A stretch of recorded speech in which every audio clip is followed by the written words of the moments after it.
Hello दोस्तों, Hindi mirror पर फिर से आपका स्वागत है। दोस्तों, आज की वीडियो का जो हम कंटेंट लेकर आए हैं वह यूजीसी का एग्ज़ाम की डेट डिक्लेयर हो चुकी हैं और यूजीसी के एग्ज़ाम की हिंदी की जो डेट आई है वह 15 दिसंबर आई है। तो 15 दिसंबर तक हम यूजीसी की हिंदी की तैयारी कराएंगे हिंदी मिरर की तरफ से।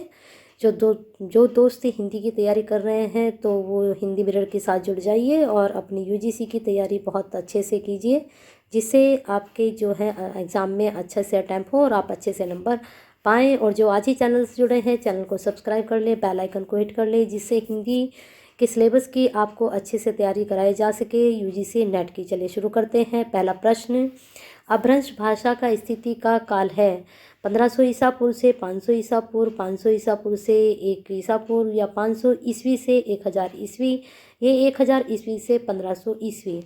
तो भारतीय आर्य भाषा का विकास क्रम हम देख लेते हैं। इसका सी आंसर आपका सही जा रहा है, 500 ईस्वी से 1000 ईस्वी अपभ्रंश भाषा का स्थिति काल है। तो देखिए इसकी डिटेल यहाँ चेक करेंगे। प्राचीन भारतीय आर्य भाषाओं का जो समय रहा है वह 1500-500 ईसा पूर्व तक रहा है। फिर वैदिक संस्कृत है, लौकिक संस्कृत है, और वैदिक संस्कृत का 1500 ईसा पूर्व से 1000 ईसा पूर्व तक रहा है समय, और लौकिक संस्कृत का 1000 ईसा पूर्व से 500 ईसा पूर्व तक रहा है। अब देखते हैं मध्यकालीन भारतीय आर्य भाषाएं, ये 500 ईसा पूर्व से 1000 ईस्वी तक रही हैं। तो इनमें टाइम पीरियड देखते हैं। पाली का जो है 500 ईसा पूर्व से 1 ईस्वी तक, प्राकृत का 1 ईस्वी से 500 ईस्वी तक, अपभ्रंश का 500 ईस्वी से 1000 ईस्वी तक, और आधुनिक भारतीय भाषाएं 1000 ईस्वी से अब तक चली आ रही हैं। तो ये पूरा चार्ट आपको भाषा से संबंध समझा दिया गया है। मुझे लगता है इससे बाहर आपका प्रश्न कुछ नहीं बनेगा, तो इसको अच्छे से तैयार कर लीजिए। चलिए नेक्स्ट क्वेश्चन पर चलते हैं। नेक्स्ट क्वेश्चन है, पूर्वी हिंदी की उत्पत्ति किस अपभ्रंश से हुई है? ब्राचड़ से, शौरसेनी से, अर्धमागधी से, या फिर मागधी से? वेरी इजी प्रश्न। मुझे लगता है जो नेट की तैयारी कर रहे हैं उनके लिए कुछ भी नहीं है। इसका आंसर सी जा रहा है, अर्धमागधी। यहाँ डिटेल चेक करते हैं। पूर्वी हिंदी की उत्पत्ति अर्धमागधी अपभ्रंश से हुई है। अपभ्रंश के नाम इधर हैं और उत्पन्न भाषाएं इधर हैं। ब्राचड़ का जो है सिंधी से, शौरसेनी पश्चिमी हिंदी से, और जो है मागधी का जो बिहारी हिंदी हुई है। ठीक है, ब्राचड़ से हिंदी का हुआ, सिंधी का हुआ है, शौरसेनी से पश्चिमी हिंदी का हुआ है, और मागधी से बिहारी हिंदी का हुआ है अपभ्रंश से। चलिए नेक्स्ट क्वेश्चन देखते हैं। मेरठ, सहारनपुर, बिजनौर किस बोली के क्षेत्र में आते हैं? खड़ी बोली, ब्रजभाषा, कन्नौजी, अवधी? तो मेरठ, सहारनपुर जो बिजनौर है वह खड़ी बोली के क्षेत्र में आते हैं। चलिए नेक्स्ट क्वेश्चन, यहाँ पर पूरी डिटेल है, आप इसको चेक कर सकते हैं कौन से क्षेत्र में कौन सी बोली बोली जाती है। 252 वैष्णव की वार्ता की भाषा क्या है? ये सभी को पता है कि ये किसने लिखी है, और अगर नहीं पता तो इस तरह का क्वेश्चन भी आपको तैयार कराया जाएगा। लेकिन यहाँ पर पूछा है भाषा, किस भाषा में लिखी गई है? ये है ब्रजभाषा, खड़ी बोली, अवधी और बघेली। अब आपको पता है कि ये जो है आपके जो है ब्रज भाषा में लिखी गई है, तो इसकी थोड़ा डिटेल हम चेक करते हैं, देख लीजिए। 252 वैष्णव की वार्ता की भाषा ब्रजभाषा। इस वार्ता ग्रंथ के लेखक गोसाई गोकुलनाथ है। इस वार्ता ग्रंथ के अतिरिक्त 84 वैष्णव की वार्ता गोकुलनाथ जी का ही ग्रंथ है। दोनों ग्रंथों का संबंध वल्लभ संप्रदाय से है। और एक चीज़ और बता दें, वल्लभ संप्रदाय में सूरदास जी आते हैं, वल्लभ जी आते हैं, विठलनाथ जी आते हैं, जितने भी जो आपके कृष्ण जी से संबंधित थे वो आते हैं, और उनकी भाषा ब्रज भाषा ही रही थी। तो आपको सिर्फ इतना सा गैस करना है कि 252 की जो वैष्णव की वार्ता है और 84 वैष्णव की वार्ता है, जब ये ब्रज कृष्ण जी से संबंधित लिखा जा रहा था तो ब्रज भाषा से ही संबंधित लिखा जा रहा था, तो उसी से संबंधित इसकी भाषा भी होगी, क्योंकि इस तरह के प्रश्न में हम कंफ्यूज हो जाते हैं। चलिए नेक्स्ट क्वेश्चन देखते हैं। इसूरी किस बोली के लोक कवि हैं? इसूरी के बारे में पूछा है। ये किस के लोक कवि हैं? ब्रजभाषा के, कन्नौजी के, अवधी के, या फिर बुंदेली के? तो जो इसूरी हैं वह बुंदेली भाषा के या बोली के लोक कवि हैं। चलिए देखते हैं इसके बारे में, यहाँ जानकारी है तो इसको आप अच्छे से पढ़ लीजिए। यूनिक क्वेश्चन है, बन सकता है एग्जाम में। चलिए देखते हैं आपका दूसरा क्वेश्चन क्या बन रहा है। Very important question. राजभाषा आयोग का गठन संविधान के किस अनुच्छेद के अंतर्गत हुआ? अनुच्छेद 344, अनुच्छेद 345, अनुच्छेद 346, अनुच्छेद 347। अब यहाँ हम बड़े कंफ्यूज होते हैं जब हिंदी की देवनागरी लिपि के बारे में सब पूछा जाता है। वो तो 343 है, लेकिन अगर आपसे राजभाषा के बारे में पूछा जाए तो आप अनुच्छेद 344 को टिक करेंगे। चलिए डिटेल देखते हैं क्या है। राजभाषा आयोग का गठन संविधान के अनुच्छेद 344 के अंतर्गत हुआ। भारतीय संविधान के अनुसार अनुच्छेद 344 के अनुपालन में राष्ट्रपति द्वारा 7 जून 1955 को राजभाषा आयोग का गठन किया गया। डेट भी आपको पता चल गई है। बाल गंगाधर खेर की अध्यक्षता में ये किया गया था। अनुच्छेद 345, 346, 347 प्रादेशिक भाषाओं से संबंधित प्रावधान है। तो ये चीज़ भी आप नोट डाउन करें, ये भी पूछे जाते हैं अक्सर। चलिए नेक्स्ट क्वेश्चन पर चलते हैं। भारतीय संविधान ने अंकों के किस रूप को स्वीकार किया है? किस रूप को स्वीकार किया? भारतीय अंकों को, भारतीय अंकों के अंतर्राष्ट्रीय रूप को, भारतीय मूल के अरबी अंतर्राष्ट्रीय रूप को, तो उपरोक्त सभी। तो इसमें आंसर आपका क्या जाएगा? सोच लीजिए आंसर। चलिए हम बता देते हैं, इसका आपका बी आंसर सही जा रहा है। भारतीय अंकों के अंतर्राष्ट्रीय रूप को देखते हैं क्या है। भारतीय संविधान ने भारतीय अंकों के अंतर्राष्ट्रीय रूप को स्वीकार किया है। अनुच्छेद 343 में उल्लेख किया गया है कि संघ की राजभाषा हिंदी और लिपि देवनागरी होगी। अब यहाँ पर जो राजभाषा से संबंधित भी मैंने आपको बताया था कि 344 अनुच्छेद है, लेकिन यहाँ पर 343 में सिर्फ यह बताया गया है कि हिंदी और लिपि देवनागरी होगी और अंकों का प्रयोग वही रहेगा जो अंतर्राष्ट्रीय स्तर पर है। चलिए देखते हैं आपका अगला क्वेश्चन क्या बन रहा है। इतिहास लेखन की सबसे विकसित पद्धति है विधेयवादी पद्धति, वर्णानुक्रम पद्धति, कालक्रम पद्धति या समाजशास्त्रीय पद्धति। तो जो इतिहास लिखे गए हैं उसकी पद्धति, विकसित पद्धति जो रही है वह विधेयवादी पद्धति रही है। तो इसे डिटेल देखते हैं। इतिहास लेखन की सबसे विकसित पद्धति विधेयवादी पद्धति मानी जाती है। आचार्य रामचंद्र शुक्ल ने इतिहास लेखन की विधेयवादी पद्धति का अनुसरण कर अपना इतिहास ग्रंथ लिखा, जो भी बहुत ही प्रसिद्ध इतिहास ग्रंथ आप बोल सकते हैं। नेक्स्ट क्वेश्चन है, इतिहास साहित्य का दर्शन नामक ग्रंथ के लेखक हैं विजेंद्र स्नातक, डॉक्टर नलिन बिलोचन शर्मा, डॉक्टर नामवर सिंह, डॉक्टर विनय मोहन। ये तो सही है इतिहास का दर्शन, लेकिन यहाँ पर कुछ ये सही नहीं लिखा गया है। तो चलिए देखते हैं इसका हम क्या कन्फ्यूजन है। साहित्य का इतिहास दर्शन नामक इतिहास ग्रंथ के लेखक डॉक्टर नलिन बिलोचन शर्मा है, लेकिन यहाँ पर क्या दिया गया है? हिंदी साहित्य का, लेकिन यहाँ पर हिंदी नहीं आएगा, सिर्फ साहित्य का इतिहास दर्शन आएगा और डॉक्टर नलिन बिलोचन शर्मा का है। अब इन्होंने कौन कौन से लिखे हैं चलिए चेक करते हैं।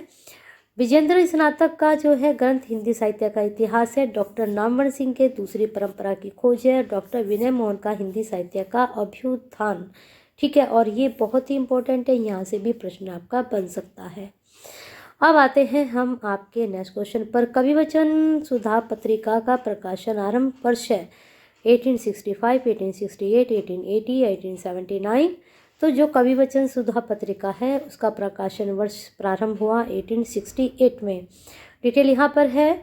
कविवचन सुधा पत्रिका का प्रकाशन आरंभ वर्ष 1868 ईस्वी में ही। यह पत्रिका भारतेंदु हरिश्चंद्र द्वारा काशी से निकाली जाती थी। इसके अतिरिक्त बाल बोधनी, हरिश्चंद्र मैगजीन नामक पत्रिकाओं का भी संपादन भारतेंदु जी ने किया है। अब ये बाल बोधनी पत्रिका में क्या था, हरिश्चंद्र मैगजीन में क्या था, तो इनके बारे में भी आपको जानकारी होनी चाहिए। नेक्स्ट क्वेश्चन देखते हैं। आचार्य रामचंद्र शुक्ल के इतिहास ग्रंथ में कालों के नामकरण का आधार क्या रहा है? बताइए, सबने काल बांटे हैं। जो इतिहास ग्रंथ लिखा सभी ने कालों के अकॉर्डिंग ही इसको लिखा है। पूर्व परंपरा रही है, युग प्रवृत्ति रही है, प्रमुख ग्रंथ रहा है, इनमें से कोई नहीं। तो जो आचार्य रामचंद्र शुक्ल जी का इतिहास ग्रंथ है उसमें जो काल बांटे गए हैं उनके नामकरण का आधार युग प्रवृत्ति रही है। इसमें उन्होंने डिटेल दी है। आचार्य रामचंद्र शुक्ल के इतिहास ग्रंथ में कालों के नामकरण का आधार युग प्रवृत्ति रहा है। आचार्य शुक्ल ने अपना इतिहास ग्रंथ हिंदी साहित्य का इतिहास विधेयवादी पद्धति पर लिखा, जिसके बारे में भी आपको बताया था मैंने, जिसका प्रकाशन 1929 में हुआ था। नेक्स्ट क्वेश्चन है, निम्नलिखित में से कौन सी श्रेणी कालक्रम अनुसार सही है?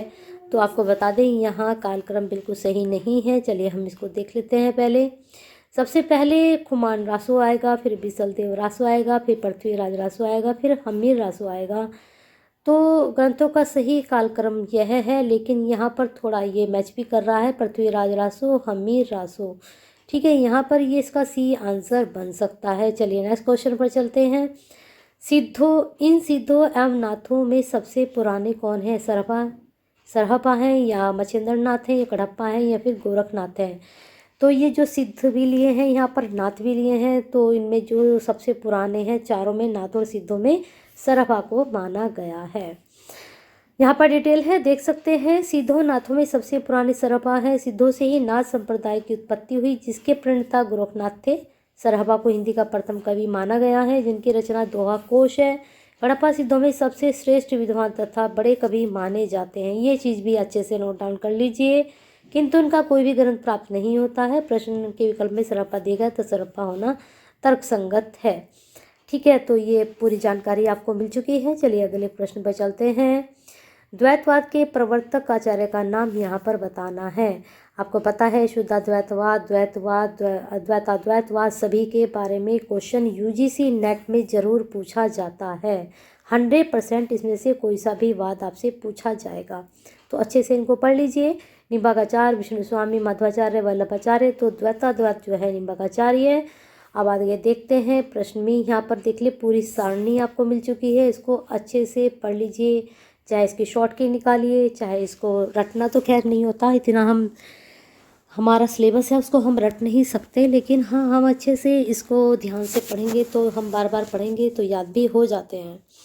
तो देख लीजिए, निम्बार्काचार्य का द्वैताद्वैतवाद है, रामानुजर का विशिष्ट द्वैत है, माधवाचार्य का द्वैत है, विष्णु स्वामी का शुद्धाद्वैत है और वल्लभाचार्य का भी शुद्धाद्वैत है, क्योंकि ये इसी से प्रेरणाता थे। आगे चलते हैं ना। ये प्रश्न बहुत इजी भी है और ये प्रश्न मोस्टली आता है। लोकनायक वही हो सकता है जो समन्वय करने का अपार धैर्य लेकर आए हो। उनका सारा काम समन्वय की विराट चेष्टा है। कथन किस लेखक का है और इनके बारे में प्रश्न हमेशा बनता है। हजारी प्रसाद द्विवेदी, आचार्य रामचंद्र शुक्ल, महावीर प्रसाद द्विवेदी, डॉक्टर नगेंद्र, तो इसको आप नोट डाउन करें, हजारी प्रसाद द्विवेदी है ना।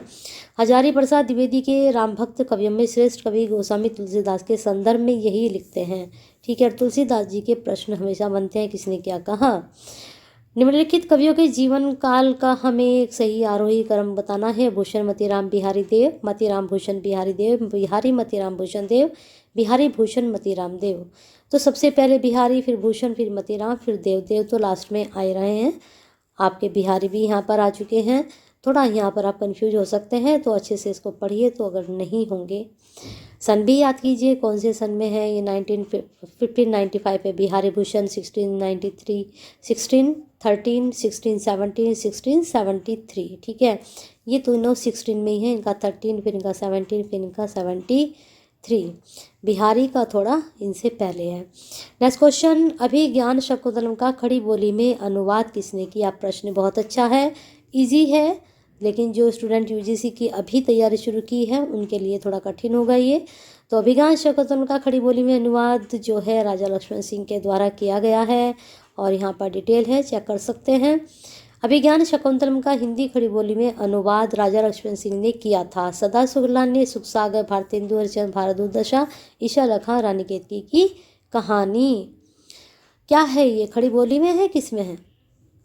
चलिए आगे चलते हैं। भारत बंधु पत्रिका का संपादन कौन करता था। भारत बंधु, तोताराम, सदानंद, प्रताप नारायण मिश्र, बनारसी दास चतुर्वेदी। तो बिल्कुल आप सही सोच रहे हैं, इसका आंसर आपका ए जाएगा। चलिए देखते हैं डिटेल क्या है। डिटेल में बताया गया है, भारत बंधु पत्रिका का संपादन तोताराम करते थे। इस पत्रिका का प्रकाशन 1876 ईस्वी में अलीगढ़ से हुआ था। भारत बंधु के बारे में प्रश्न हमेशा बनता है, याद कर लीजिए इसको अच्छे से। और प्रताप नारायण मिश्र 1883 में कानपुर से मासिक पत्रिका ब्राह्मण निकालते थे, ये याद रखिएगी, इनकी ब्राह्मण थी। विशाल भारत का प्रकाशन मासिक पत्रिका थी, ये भी याद रखना है कि मासिक थी, पाक्षिक थी या साप्ताहिक थी। तो संपादक बनारसी दास चतुर्वेदी थे और यह 1982 में प्रकाशित हुई थी। अब आते हैं नेक्स्ट क्वेश्चन पर। साहित्य जनसमूह के हृदय का विकास, ये आपके सिलेबस में है ना। यह परिभाषा किसकी है। भारतेंदु हरिश्चंद्र, महावीर प्रसाद द्विवेदी, हजारी प्रसाद द्विवेदी, बालकृष्ण भट्ट। तो यह इनका निबंध है, तो परिभाषा भी इन्हीं की होगी ना। चलिए देखते हैं डिटेल इनकी अच्छे से। साहित्य जनसमूह के हृदय का विकास, यह परिभाषा बालकृष्ण भट्ट की है। बालकृष्ण भट्ट जी हिंदी के साहित्य के प्रसिद्ध निबंधकार हैं। इनको आचार्य शुक्ल ने हिंदी का स्टील कहा है। देखिए ये भी अच्छी जानकारी आपको मिली है। ये प्रश्न भी एग्जाम में अक्सर पूछे जाते हैं कि बालकृष्ण भट्ट को हिंदी का स्टील किसने कहा है, या फिर आचार्य शुक्ल ने हिंदी का स्टील किसे कहा है।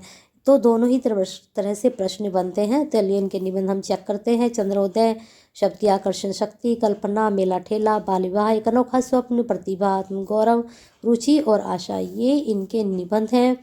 अब आते हैं, चलिए आगे प्रश्न ये प्रश्न दोबारा रिपीट हो चुका है, चलिए आगे देखते हैं। परमात्मा की छाया आत्मा में और आत्मा की छाया परमात्मा में पड़ने पर छायावाद की सृष्टि होती है, यह कथन किसका है? बहुत अच्छा है ये छायावाद से संबंधित कथन डॉक्टर नगेंद्र, डॉक्टर रामविलास शर्मा, आचार्य रामचंद्र शुक्ल और डॉक्टर रामकुमार वर्मा। ठीक है, तो ये आत्मा की छाया परमात्मा में, परमात्मा की छाया आत्मा में, तो ये डॉक्टर रामकुमार वर्मा जी का कथन है। ठीक है, चलिए देखते हैं, इसके डिटेल चेक करते हैं। परमात्मा की छाया आत्मा में और आत्मा की छाया परमात्मा में पड़ने पर छायावाद की सृष्टि होती है। ठीक है, यह उनका कथन है। यह कथन डॉक्टर रामकुमार वर्मा ने छायावाद को परिभाषित करते हुए कहा है। अब छायावाद से संबंधित और भी जो साहित्यकार हैं उन्होंने भी अपनी परिभाषाएं दी हैं।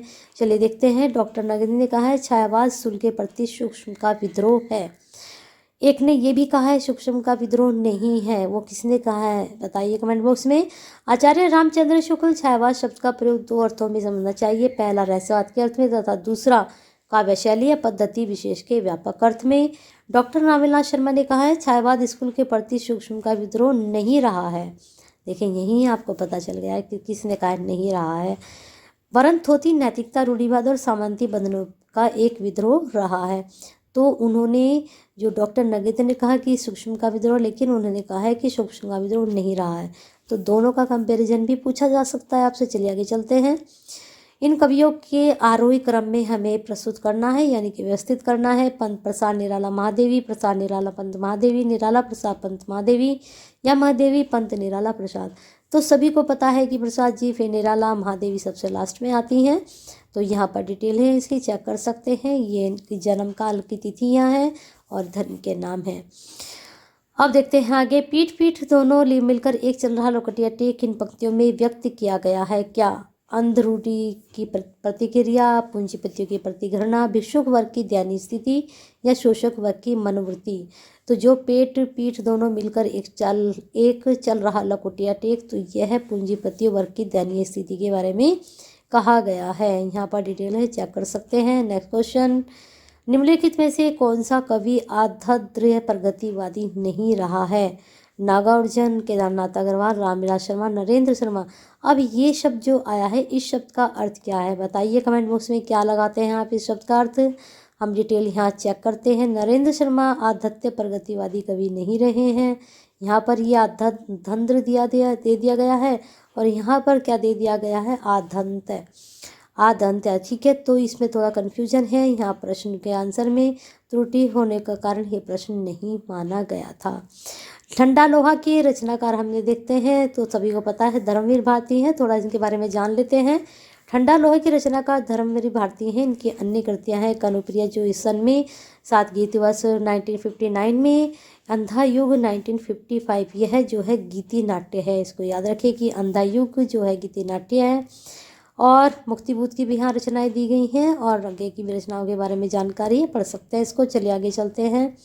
राधा कृष्ण ने गौवध की समस्या का निवारण करने हेतु कौन सा उपन्यास लिखा? बहुत अच्छा प्रश्न है और एग्जाम में अक्सर ये पूछा जाता है, तो इसको अच्छे से याद कर लीजिए। गोवध निसहाय हिंदू से संबंधित गो है, ऐसे भी ऐसे याद कर सकते हैं इसको। और जो है यही इनका जो है उपन्यास है। चलिए आगे चलते हैं। राधा कृष्ण दास के उपन्यास निसहाय हिंदू में गोवध समस्या का उद्धार करने हेतु प्रयास किया गया, जबकि भूतनाथ उपन्यास देवकीनंदन खत्री द्वारा लिखित है और आदर्श हिंदू उपन्यास के लेखक मेहता लज्जा शर्मा है।